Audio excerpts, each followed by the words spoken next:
The next major test of the Tour de France was indeed the Alps, and the ride from Gap to Serre-Chevalier, and indeed the Col de Grenon, a climb of 8,000 feet. And at first the bunch stayed tightly together. Bernard Hinault seemingly happy to control the race with that yellow jersey, with visits to the doctor's car. It seems he has a problem with his legs. I'm not surprised after 3,000 kilometres. Miller in the polka dot jersey also seemed to be struggling. He wasn't enjoying the Alps like he did the Pyrenees. But the Spanish rider Eduardo Chozas was. He went out in front and everybody let him go. This turned out to be quite a surprise, a Spaniard in the lead on the big climbs in the Alps. And at the end of the day, there would still be a change in the leadership, but it would come as something of an anticlimax. Hinault was now 15 minutes behind this man. Where was Le Monde?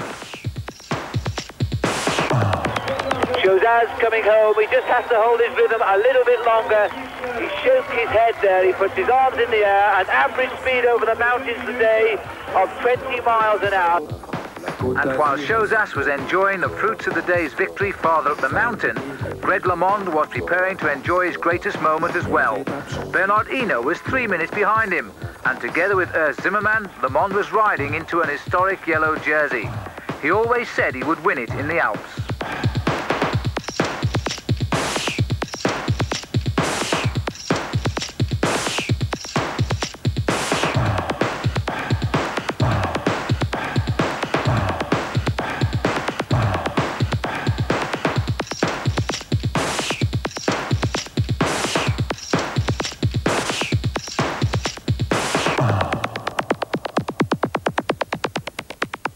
And so, on the 20th of July, a Sunday, in the height of dizzy summer, Greg LeMond became the first American ever to lead the Tour de France.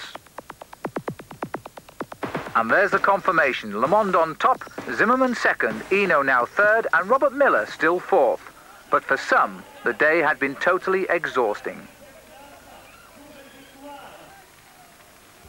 And after the climb of the Col de Grenon, the second day in the Alps took them to the top of Alpe d'Huez, a vicious brute of a climb, 7 miles high. You can count every corner on the way to this ski station. They're all numbered, and at every corner they even tell you how high you are. But first of all, the riders had to climb the Col de Galibier at 8,000 feet, and LeMond, spending his first day in yellow, still did not know if he could trust his own teammate Bernard Hinault. And he was right. Hinault launched an attack immediately. LeMond was being forced on the defensive already. He was right to have sleepless nights, and he was possibly right to criticise Hinault. But then without Hinault, this Tour de France really would not have been great. Hinault consolidated his attack on the descent of the Col de Galibier. He took many risks and often topping speeds of 55 miles an hour. He forced LeMond to come back at him, and Hinault always said if LeMond was going to win this Tour, he'd win it because he really was the best. LeMond had help from his teammates, and he finally got back alongside Bernard Hinault. Now Hinault was going to have to match his young rival, pedal rev for pedal rev. The Alps were all around them, but it's on the descent where the two riders again broke clear. And with fantastic speeds of almost 60 miles an hour, there wasn't a man in the race could stay with them. These were the two finest riders in this year's Tour de France. The great rider, Bernard Hinault, with 5 wins, the young champion, Greg LeMond, looking for his first, and the rest, nowhere. Have you ever seen crowds like that?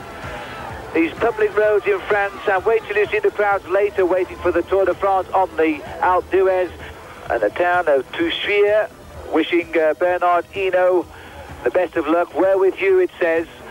And there he comes, right under the banner on cue, in the lead. Greg LeMond sits up and takes a drink as Bernard Hinault goes over the top of the Col de la Coiffure in the lead with the yellow jersey of Greg LeMond right on his back wheel. And there's the kite flying in the sky today. It heralds the end of the Alps as well. And fittingly enough, the two best riders to pass through the Alps and the Pyrenees. Hinault first under it, Greg LeMond in yellow is second. And this is now coming towards the end of what has been a most memorable section in the Tour de France. The mountains again have produced the truth and produced two great men here. And Greg LeMond must be feeling now as though his Tour de France is coming a little bit closer. It's amazing as well to see them, after all the rivalry that's been written about them in the press in the last few days, after Hinault's not going to help LeMond, LeMond's not going to help Hinault, to see them reunited in this day Well, it's been a fantastic day, really, for these two riders to go away and just stamp their authority all over this Tour de France. Paul, this has been a Tour de France in the greatest tradition of the event. We thought these days had gone with the absence of Eddy Merckx, the man who won 5 times and always used to win so well. The absence of Jacques Anquetil, who in the late 50s and early 60s won the race 5 times. They used to destroy the field like no other riders could. But since then, the technology of cycling has become so fine down that riders snatch bikes, quick wheel changes, always meant to tell them time gaps. They have only really to ride the bike, and therefore winning by seconds and not minutes. And yet here we are now in the most modern tour of its time, and the two greatest riders have ripped the field apart. And an arm goes round, you know. What has Greg LeMond said to Bernard? The smiles, this is unbelievable. The top of one of the hardest climbs in the Tour de France, and these two men smile. LeMond is making this fall look like a club run now. Oh, this is fantastic. All the way up this climb, it's look as if they've been out on a training ride together. And both of them, you can see how happy they are now that they're going to be first and second over the line here. This is absolutely incredible. I'm going to ask Cathy LeMond to say something alongside me here. She can tell us what it's like now to see Bernard Hinault and Greg come up the mountain. Cathy? It's fabulous. I'm glad to see they're such good friends still. You can tell. What do you think Greg said to Bernard then? You win. Well, let's wait and see if what Cathy LeMond says. Has he told Bernard? Pass like this. Watch. I knew it. I knew it. All right. All right, there we are. The first time I've ever seen it. Two men coming up the Tour de France, and I'll do it together. All right. The cheers are enormous, and you can hear Cathy shouting, all right. Greg LeMond and Bernard Hinault have won this Tour de France together this year, and that's for sure, even if LeMond is the one wearing the leader's yellow jersey. Ernst Zimmermann comes home now. He's over 5 minutes behind, and so that undoubtedly leaves Bernard Hinault in second place, Greg LeMond at the top of the chart in yellow, and those two riders are the only two men now who will fight out the rest of this Tour de France. That's for certain. Zimmermann comes home in third place, and he'll resume in third place the day after tomorrow in the Tour. How hard has the Tour been, Greg?